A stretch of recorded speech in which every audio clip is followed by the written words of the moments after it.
नमस्कार दोस्तों, स्वागत है हमारे चैनल के नए वीडियो में। आज की इस वीडियो में बात करने वाले हैं कि जो मुख्यमंत्री लाडली बहना योजना है उसका आवेदन फॉर्म आप किस प्रकार भर सकते हैं। जैसे कि यहाँ पे लिखा हुआ है आवेदन हेतु तो आवश्यक जानकारी प्रपत्र।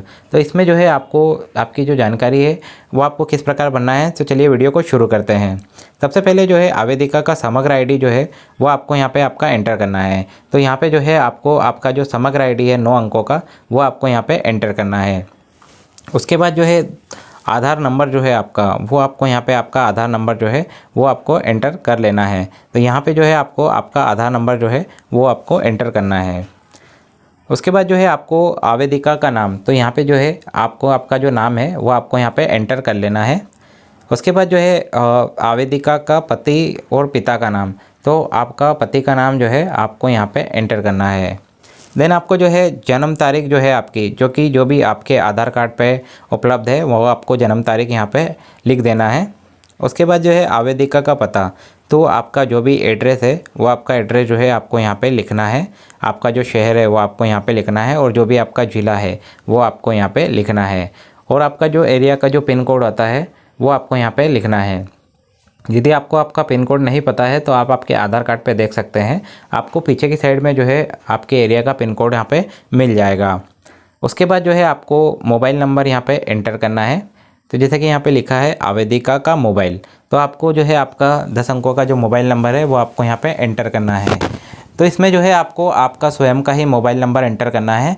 आप किसी भी पड़ोसी या फिर फैमिली मेम्बर का मोबाइल नंबर एंटर ना करें, क्योंकि इसमें क्या होता है दोस्तों, कभी कभी जो है OTP आपको मिलता है तो OTP जो है आप एंटर नहीं कर पाते हैं और योजना की जो सूचना जो है वो भी आपको इसी नंबर पे मिलती है, तो आपको सूचनाएं कभी कभी प्राप्त नहीं हो पाती है। तो यहाँ पे जो है आपको स्वयं का ही मोबाइल नंबर आपका एंटर करना है। उसके बाद नीचे की साइड में आप आ जाते हैं। अब यहाँ पे देखिए आपको वर्ग एंटर करना है। वर्ग मतलब जो है आपकी जो भी जाति है, जैसे कि सामान्य वर्ग में आते हैं, अनुसूचित जाति, पिछड़ा वर्ग, जिस भी कैटेगरी में आप आते हैं तो आपको यहाँ पे राइट टिक कर लेना है जिस भी कैटेगरी में आप आते हैं।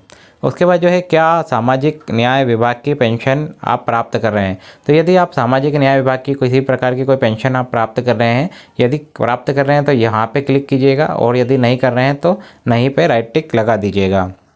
उसके बाद आपको जो है विवाह की स्थिति जो है आपको यहाँ पे डालनी है। तो आपको देखिए यहाँ पे ऑप्शन मिल रहा है विवाहित, तलाकशुदा, विधवा और परित्यक्व। तो जो भी आपकी कैटेगरी है वो आपको यहाँ पे राइट टिक इस पर कर लेना है। इसके बाद जो है नीचे की साइड में आप आ जाते हैं।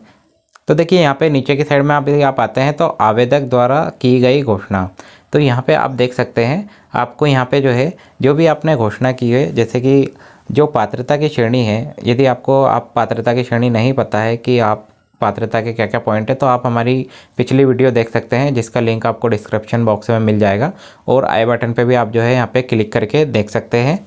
तो जो है आपको यहाँ पे जो है जो आवेदक पात्रता की जो श्रेणी है वो आपको यहाँ पे एक बार पढ़ लेनी है और सभी पे जो है राइट क्लिक कर लेना है। जैसे कि यहाँ पे लिखा हुआ है मेरे परिवार की सम्मिलित रूप से वार्षिक आय 2.5 लाख से कम है, तो आपको राइट टिक पे क्लिक कर लेना है। उसके बाद जो है नेक्स्ट पॉइंट देखिए लिखा हुआ है मैं स्वयं तथा मेरे परिवार का कोई भी सदस्य आयकर दाता नहीं हूँ। तो यहाँ पे जो है जो भी पात्रता की जो श्रेणी में लिखा गया था वो सारे पॉइंट यहाँ पे लिखे हुए हैं। तो यदि आप पात्र हैं तो सारे जो टिक मार्क है उस पर आपको जो है राइट टिक कर लेना है। अब नीचे की साइड में आप आ जाते हैं तो यहाँ पे देखिए आपको आवेदिका का हस्ताक्षर का ऑप्शन मिल रहा है। तो यहाँ पे जो है आपको हस्ताक्षर करना है। यदि आपको हस्ताक्षर करना नहीं आता है तो आप अंगूठा भी यहाँ पे लगा सकते हैं। अब देखिए नोट करके एक नीचे की साइड में ऑप्शन आपको मिलता है, यहाँ पे लिखा हुआ है उक्त प्रपत्र मात्र ऑनलाइन प्रविष्टि हेतु जानकारी एकत्रित करने के लिए है। ऑनलाइन आवेदन सफलतापूर्वक दर्ज होने के पश्चात निम्न पावती दी जाएगी तथा आपको SMS या फिर WhatsApp ऐप के द्वारा भी भेजी जाएगी। तो दोस्तों ये फॉर्म भर के आपको जैसे कि आप जमा कर देते हैं, जमा करने के बाद जो है आपको इस प्रकार की जो रसीद है वो आपको प्राप्त होगी। तो ये जो रसीद है ये आपको नहीं भरना है, जो कि कार्यालयीन उपयोग के लिए ये रसीद होती है। तो जो रसीद आपको मिल जाती है वो रसीद में क्या क्या जानकारी आपको मिलती है, तो चलिए यहाँ पे देख लेते हैं। तो जो रसीद आपको मिलेंगी उसमें जो है आपको ऑनलाइन जो पंजीयन नंबर होगा वो आपको मिल जाता है। आवेदन आपका किस डेट को हुआ है वो डेट यहाँ पे आपको मिल जाएगी। आवेदिका का नाम, तो जो जिस भी व्यक्ति के नाम से फॉर्म भरा है वो उसका नाम यहाँ पे लिखा होगा और पिता या पति का नाम यहाँ पे लिखा होगा। अब यहाँ पे देखिए 4 नंबर पॉइंट पे लिखा है आवेदक द्वारा दी गई जानकारी के आधार पर निम्नानुसार स्थितियाँ पाई गई। तो जैसे कि आपको जो केवाईसी आपने करवा रखी है नहीं करवाई है, बैंक अकाउंट आपका आधार से लिंक है या नहीं, या फिर डीबीटी इनेबल है या नहीं, उसकी स्थितियाँ जो है यहाँ पे यदि हाँ पाई जाती है तो हाँ पे टिक मिलेगा आपको, नहीं पाई जाती तो नहीं पे टिक मिलेगा। तो आपको आवेदन करने से पहले ध्यान रख लेना है दोस्तों कि आपका जो आधार कार्ड की जो केवाईसी है वो पूर्ण होना चाहिए, मोबाइल नंबर जो है आपका आधार कार्ड से लिंक होना चाहिए, और आपका जो बैंक खाता है वो जो है आधार से आपका लिंक होना चाहिए और डीबीटी इनेबल होना चाहिए। अब डीबीटी क्या होता है इसके बारे में मैं आपको बता देता हूँ। जैसे कि फॉर एग्जांपल के लिए आपका एक से अधिक बैंक अकाउंट जो है आधार से लिंक है और एक से अधिक बैंक अकाउंट आपके होते हैं, तो यदि आपका डीबीटी इनेबल नहीं होता है तो जो भी आधार कार्ड से आपका खाता लिंक होता है तो किसी भी खाते में जो है आपका पेमेंट चला जाता है।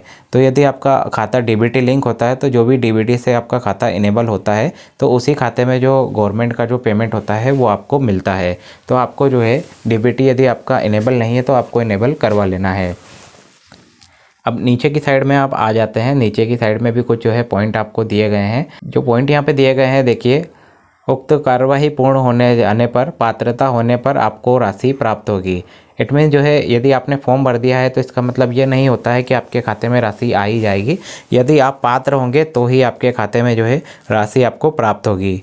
अब देखिए एक ऑप्शन और दिया गया है यहाँ पे देखिए, योजना की पात्रता के मुख्य शर्तें पूर्ण न किए जाने के कारण आवेदक आपका निरस्त भी किया जाता है। इट मीन जो है यदि आपकी जो एलिजिबिलिटी है, पात्र यदि आप नहीं होते हैं तो आपका जो आवेदन है वो निरस्त भी किया जा सकता है। तो दोस्तों इस प्रकार जो है आपको जो प्रारूप है आवेदन का वो आपको भर लेना है। दोस्तों बात कर लेते हैं कि योजना कब से प्रारंभ होगी और कब से जो है आप आवेदन यहाँ पे सबमिट कर सकते हैं।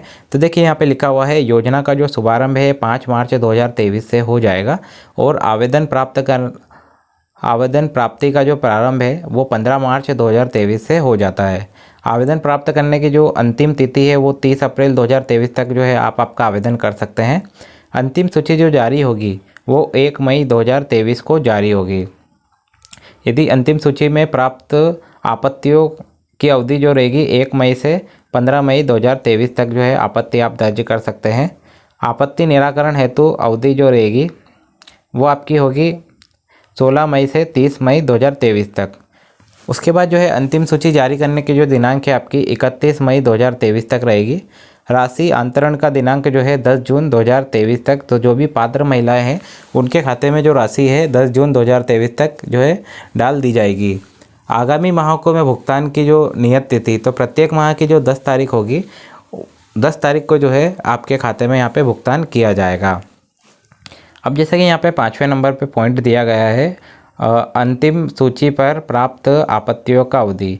जैसे कि आपने अगर 31 अप्रैल तक आपका आवेदन दे दिया है और आपके आवेदन में यदि कोई दिक्कत आती है तो आप जो है उसकी आपत्ति यहाँ पे दर्ज करा सकते हैं 1 मई से 15 मई के बीच में। तो आप जो है यहाँ पे आपत्ति आपकी 1 मई से 15 मई तक के बीच में जो है दर्ज करा सकते हैं और आपत्ति का जो निराकरण होगा आपका 16 मई से 30 मई तक कर जाएगा। उसके बाद जो है अंतिम सूची एक जारी होगी, जैसे कि यहाँ पे दिया गया है 31 मई 2023 को एक अंतिम सूची आपकी जारी की जाएगी, जिसमें अब यदि आप पात्र होते हैं तो आपकी जो राशि है वो 10 जून 2023 तक आपके खाते में क्रेडिट कर दी जाती है। तो जैसे दोस्तों उम्मीद करता हूँ कि आपको जानकारी जो है समझ में आ गई होगी। यदि इसके बाद भी यदि आपको कोई कन्फ्यूजन है, कोई दिक्कत आती है तो आप हमें कमेंट सेक्शन में लिख के बता सकते हैं। कोशिश करूँगा कि सारे कमेंट का जवाब मैं आपको दे सकूँ। तो वीडियो यदि आपको पसंद आया तो वीडियो को लाइक शेयर एंड कमेंट कीजिएगा और इसी प्रकार के कंटेंट देखने के लिए राम साहू ऑफिशियल हमारे जो चैनल है उसको आप सब्सक्राइब कर दीजिएगा। तो चलिए मिलते हैं नेक्स्ट वीडियो में। जय हिंद जय भारत।